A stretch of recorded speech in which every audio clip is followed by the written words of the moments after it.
Yo, what is up, everybody? Thank you for watching. Welcome to your Wednesday workout. Wednesday's workout.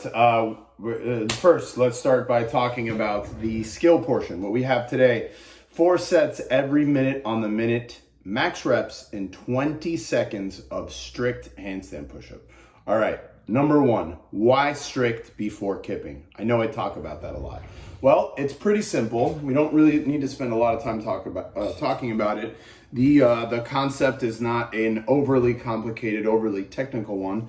It is very basically that it is my belief, it is our belief as a program, that until you have the appropriate musculature, until your muscle groups, your ligaments, your tendons are built to a point that they can withstand the intensity of kipping and really the dynamic nature of any kipping exercise, you're not ready to do them, right? You need to have a prerequisite strength, and there's a whole lot of stuff that goes into that prerequisite strength comment that I'm making, and it is musculature, it is making sure that your muscle groups are enduring, you're well trained, you have, warmed up, et cetera, et cetera, et cetera. There's a whole lot to unpack in that, but a very simple statement I can make is you need to have prerequisite strength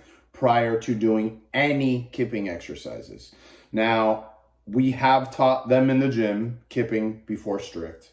Many of you do them in the gym kipping before strict. We try to do a really good job to not teach people how to do things kipping before strict, because that's where you see a lot of injuries in CrossFit. It's when people try to go too damn fast and too damn hard before they have put in the work and they have built whatever muscle group adequately to deal with the dynamic nature of kipping. Just think about it.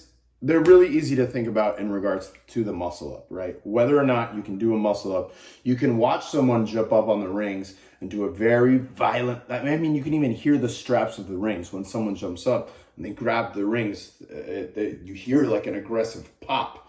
And then you see this big giant swing, their feet come forward, their hips pop, they throw their shoulders and their torso forward, they receive in this compromised position, their feet come forward and they have to do a dip.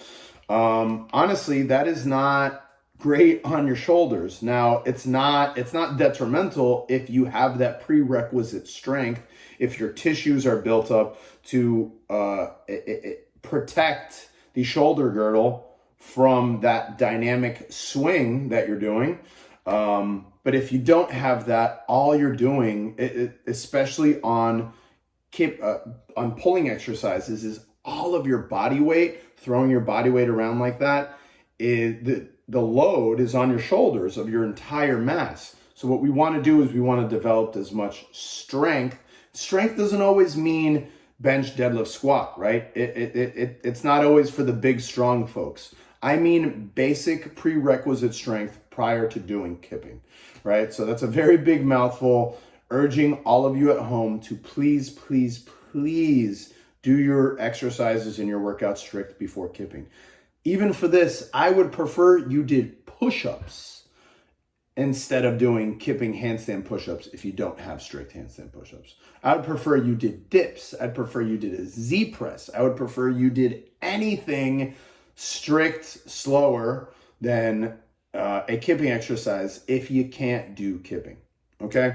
So a few more things to talk about in regards to this every minute on the minute. For those of you folks who don't know, we typically call them EMOMs, right? You'll see them in the order of something like 4 times EMOM, right? So that's a 4-minute EMOM of doing however many repetitions or doing however much work within that minute.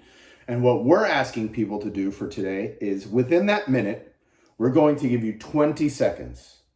In those 20 seconds, you're going to do as many reps as you can for this workout, for those who can, strict handstand push-up, right? What do you do for the balance of that minute? You rest, okay? What is the point of programming EMOMs, right?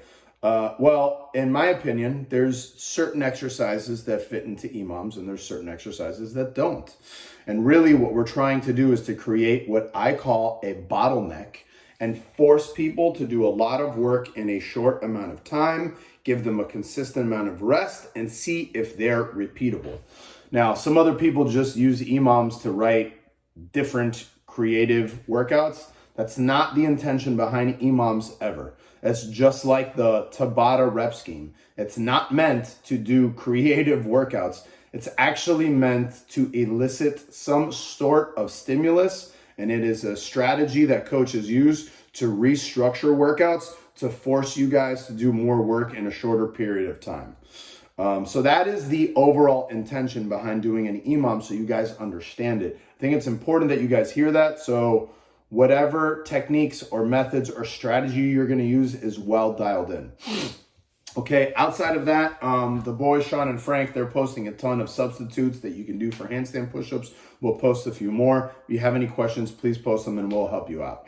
Let's move on to this workout. It's another simple one. 5 rounds for time, 15 dumbbell ground to overhead with 2 dumbbells, and 85 double unders. We had multiple time CrossFit Games athlete who I've been coaching for, I don't even know how long at this point, 5, 6, 7 years. Brenda Castro from Mexico. She tested this workout for us. She got 1050. Okay. I just watched Brenda's workout and we're going to post a link to it, and there should be some footage that gets posted in this video, as well as Sean and Frank's, that show a little bit of her technique. But if you watch closely, Brenda's technique is not one that I would recommend for many of you to do. Brenda does not have a very hip dominant dumbbell snatch. So if you notice carefully, she leaves her hip pretty high, right? And she gets bent over in this position, and she uses her leg drive instead of hip drive to extend and push the dumbbells up. Now for Brenda, it works. Brenda does have a history of some back stuff, but it's not a lot of injuries. I would recommend that she wouldn't even use this method, but her legs are so strong that she can be sustainable and she can put up a good time on a workout like this, okay? So I would definitely consider that. I would rather see more of a hip dominant dumbbell snatch than a back dominant dumbbell snatch. So if I was there watching Brenda, what's a coaching cue I would have given her? I would have told her to lower her hips, and I would have asked her to keep her chest up a little bit more, okay? But I'm obviously also being very picky. All right, similar to Monday's workout, there is a great deal of hip hinging in this one. It is only in the dumbbell snatch, so I would be very, very, very mindful to keep my breathing pattern regulated, right? You always want to stay in control of your breathing pattern, and you don't want the excessive hip hinging in a workout to dictate your breathing rate. So you have to stay in charge. That's the concept behind doing this workout. The last thing to talk about is the dumbbell or rope placement. Make sure that you are not fumbling around with your dumbbells and your rope. This is an aspect of this workout that you actually have a great deal of control over. You are in control of where you put your rope. You are in control of where you put your dumbbells. And the more careful you are and the better you plan that out, the better time that you're going to have. Yeah, it doesn't seem like a lot, but it's 5 rounds.